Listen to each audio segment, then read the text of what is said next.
সুপ্রভাত বন্ধুরা, আরেকটি নতুন ব্লগে তোমাদের সবাইকে স্বাগত। আশা করি তোমরা সকলেই ভালো আছো। আর এই যে আজকে ছেলেকে নিয়ে স্কুলে দিয়ে আসতে যাচ্ছি। গাড়ি চলে আসে ৮টার সময়, তো আমি বেরিয়ে পড়েছি ৮টা বাজতে 5-এ।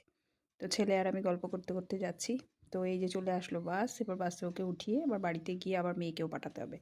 আজকে ওর ছিল পরীক্ষা, আর মেয়েরও পরীক্ষা আছে আজকে। তো এই যে আসার পরে ওকে আবার খাইয়ে এবার পাঠিয়ে দিলাম, মেয়েও চলে গেল। তো দুজনে চলে যাওয়ার পর দেখছি পেপার চলে এসছে। পেপারের সাথে আজকে এসছে সানন্দা। তো সানন্দা যখনই আসে তখন আধা ঘন্টা টাইম আমার জন্য। তো এখন সানন্দাটা একটু না দেখলে আর শান্তিই হবে না, সারাদিন কাজ করতে পারবো না। তো সেই জন্য এখন সানন্দাটা একটু আমার পড়তেই হবে। সাথে আজকে পেপারটা আর পড়ার সময় হবে না। আর সানন্দা পড়তে পড়তে একটু গরম গরম চা হলে কীরকম হয়, সেই জন্য একটু চাও নিয়ে নিলাম। আর চাটা আমি বানিয়েই গেছিলাম, কারণ বাড়িতে মা, বাবা সবাইকে চাটা দিয়েই আমি ছেলেকে নিয়ে চলে গেছিলাম। তো সকালে আমি একবার খেয়েছি, আবার একটু সানন্দার সাথে একটু খাই গরম গরম, তাহলে বেশ এনার্জিটা আসবে। আর সানন্দা পড়তে হলে আধা ঘন্টা তো লাগবেই, কেননা সবটা তো আর এখন পড়া যাবে না। আর একটু ছবি টবি দেখে নিই কী কী আসছে ফ্যাশনে, কী কী আছে, আর কী কী রান্না আছে, খাবার দাবার, এগুলো সব দেখতে বেশ ভালোই লাগে। আর এই দেখতে দেখতে একটু গরম গরম চাও খেয়ে নিই, তাহলে বেশ জমবে ব্যাপারটা। আর এই সানন্দা পড়ার অভ্যাসটা আমার দীর্ঘদিনের, প্রায় 18-19 বছর ধরে আমি সানন্দা নিয়মিত দেখি আর কি, আর পড়ি। তো সেই অভ্যাসটা আমি আর ছাড়তে পারি না। তো আমি যতদিন আছি ততদিন সানন্দা পড়েই যাব। তো সানন্দার মধ্যে যে রেসিপিগুলো দেয় সেগুলো বেশ ভালো লাগে। আর সেগুলো মাঝে মাঝে একটু ট্রাইও করতে ভালো লাগে। তো করে থাকি। হয়তো ওরকম স্বাদ যদিও না হয়, তবুও খাওয়ার মতন হয়। তো এই যে সানন্দাটা পড়তে পড়তেই দেখি আবার অনেকটা বেলা হয়ে যাবে। আর আমি চাটা নিয়ে বসেছিলাম 8:30। তো এখন 9টার মতন বাজতে পরেই আমার চলে যেতে হবে রান্নাঘরে। কেননা টাইম মতন আবার খাবার-দাবার রান্না করতে হবে। আর যেহেতু আমার বাবা-মা বৃদ্ধ, তাদের টাইম মতন খাওয়া-দাওয়াটা আমি করাই। তারপর ওষুধ-টষুধও দিতে হবে। সকালে 10টা থেকে 10:30টার মধ্যে ওনারা টিফিন করেন। আর দুপুরে 2টোর মধ্যে খাবারটা দিয়ে দিই। টাইম মতন ওষুধও দিতে হয়। তো সেই জন্য আবার বসে বেশিক্ষণ সানন্দা যদি দেখি তাহলে আবার এদিকে দেরি হয়ে যাবে। তো আবার কাজেও লেগে যেতে হবে। তো সকালের এইটুকু আধা ঘন্টা আমার জন্য। আবার এরই ফাঁকে আবার গিয়ে একটু গরম জল বসিয়ে আসলাম। তো একটু জামাকাপড়ও আজকে কাচতে হবে, আর শীতের যে বস্ত্রগুলো সেগুলো আবার একটু একটু করে ধুয়ে উঠাতে হবে। তো সেগুলোর জন্য হালকা একটু গরম জলে ওগুলো একটু ধোবো। তো সেই জন্য চলে গেলাম, একটু দিয়ে চলে আসলাম। গরম জলটা হতে হতে যেটুকু সময় দেখা যায়। আবার দুজন চলে আসবে পরীক্ষা দিয়ে, মেয়ে চলে আসবে 1:30টার মধ্যে, ছেলে চলে আসবে 2টোর মধ্যে। তো এদের আসার আগেই আমার রান্নাবান্না পুরো কমপ্লিট করে রাখতে হবে।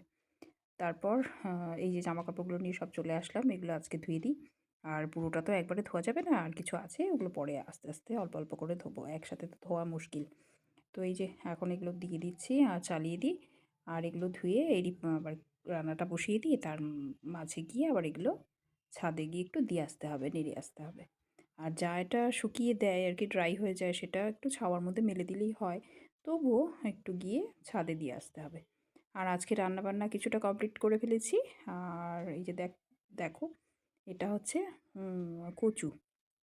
তোমরা সবাই খাও কিনা জানি না, আমরা এই কচুটা খাই। এটা হচ্ছে শোলা কচু যেটা বলে।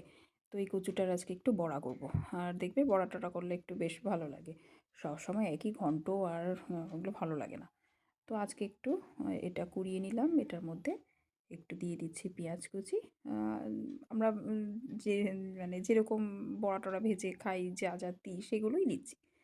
আর এটার মধ্যে পেঁয়াজ, হলুদ, লবণ, একটু মিষ্টি, লঙ্কা, একটু জোয়ান। আর আমি যখনই ভাজাভুজি করি একটু তার মধ্যে একটু জোয়ান দিয়ে দিই, তাহলে হজমটা বেশ ভালো হয়ে যায়। আর দেখবি এটার মধ্যে একটু চালের গুঁড়ো আর বেসন দিয়ে এটাকে মেখে তারপর ভেজে নেব। আর এরকম করে বড়া করলে কিন্তু বেশ শোলা কচুটা বেশ ভালো লাগে। আর এমনিতেও তো আমরা কুড়িয়ে যে ঘন্টটা করি পেঁয়াজ ফোড়ন দিয়ে, সেটাও ভালো লাগে। তো মাঝে মাঝে একটু আলাদা খেতেও ভালো লাগে, সেই জন্য আজকে ভাবলাম এটা একটু কুড়িয়ে একটু বড়ার মতন ভেজে ফেলি। আর যেহেতু ছেলেমেয়েরা এই কচু টচু খেতে চায় না কিন্তু, তো সবজি তো খেতেই চায় না একদম, সেই জন্য একটু এগুলো বড়া টড়া করে দিলে বেশ এগুলো খেয়ে নেবে।